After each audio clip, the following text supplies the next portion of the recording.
maybe not go out there in that fashion. Absolutely, no question. We're talking to Ann Bremner, based out of Seattle. You were part of the defense team in the case out of Italy, right? Yeah, I've worked on the Amanda Knox case on behalf of the Friends of Amanda Knox and on the case for many years now. She's from Seattle, of course, and she's back home, but she's we're awaiting the decision of the Supreme Court in Italy that'll come down in this coming March relating to her recent conviction. The conviction, it's called a conditional conviction. It's not a conviction until the high court says it is or isn't, right. And that's in March.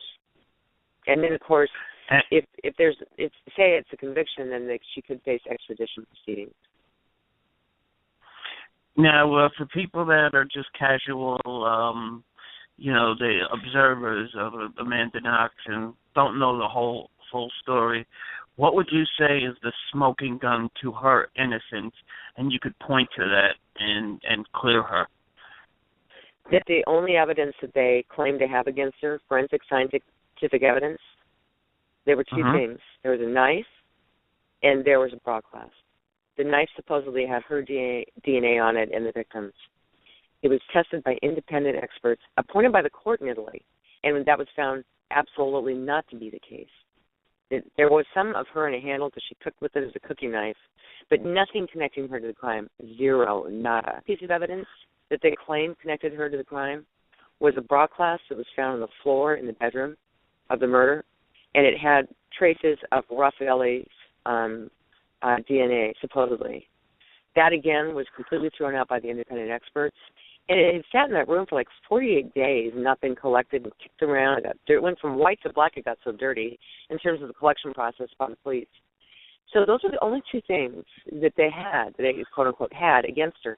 And the expert says that they were contaminated, compromised, and inadmissible, those two items. That's it. Anything else, there's no blood from her, no fingerprints, no hairs, no nothing. If there was some kind of a sex ritualistic slaying, as was claimed by the prosecutor, where did you find some evidence of Amanda Knox in the room? There was nothing. And so that was the case. Nothing. She had no motive.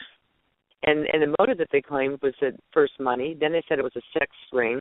Then they said it was some dispute over cleanliness of the house. That was like a moving target, too. And they never could show a motive.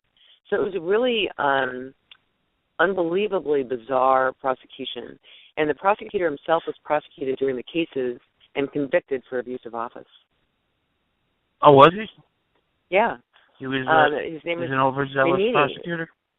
Yeah, we called him the Menini Express. I mean, he was somebody, we also said every day is like Halloween to Menini. He saw all kinds of witchcraft and, ritualistic activities around every corner and came up with this against Amanda Knox with zero evidence.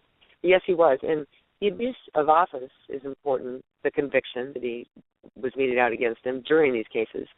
Because during the interrogation of Amanda Knox by Menini, he engaged in, techniques that he was later, convicted of a crime for. And there's also a book called The Monster of Florence that deals with some of the things he did. And yet another case where he claimed there was ritualistic satanic activities in a case, which there weren't.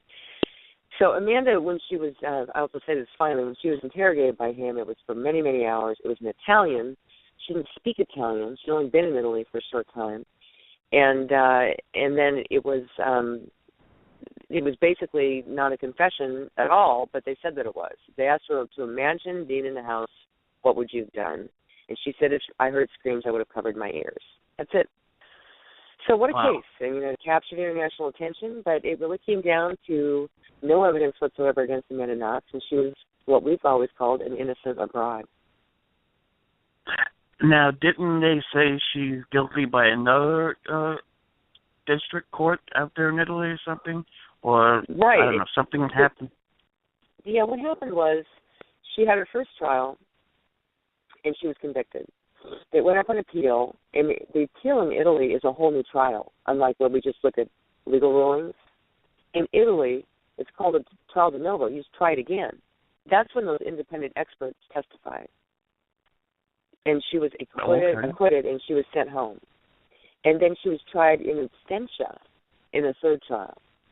And it was all, the decision was based on all kinds of innuendo, and, that they said she did cartwheels at the police station, and she went and had pizza, after that event had occurred, the crime, or that she shopped for lingerie, things like that, that saying that indicated her guilt.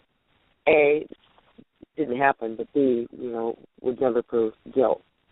It was a house at the crime scene. She had to get clothing. She did have dinner. She did stretch at the police station. So at any rate, that was this last trial, which is being considered and reviewed in March by the Supreme Court. Unbelievable. We're talking emblematic. Yeah, one other thing I'll say on that, if I can. We have double jeopardy in this country. So if you're acquitted, you never tried again. That's called double jeopardy. You can't be placed twice in jeopardy for the same thing. If you're acquitted, you're free forever. Not in Italy. They can have double jeopardy, triple jeopardy. That's what they've done to men enough. She was acquitted, and they tried her again. Yeah, in Italy you can do that, right? That's crazy. You can do that, and they did do that. And it's something that I think our country really needs to look at if they ask for extradition, because, we stand by the Constitution, we stand by our citizens, that the double jeopardy clause means something to Americans and our citizens.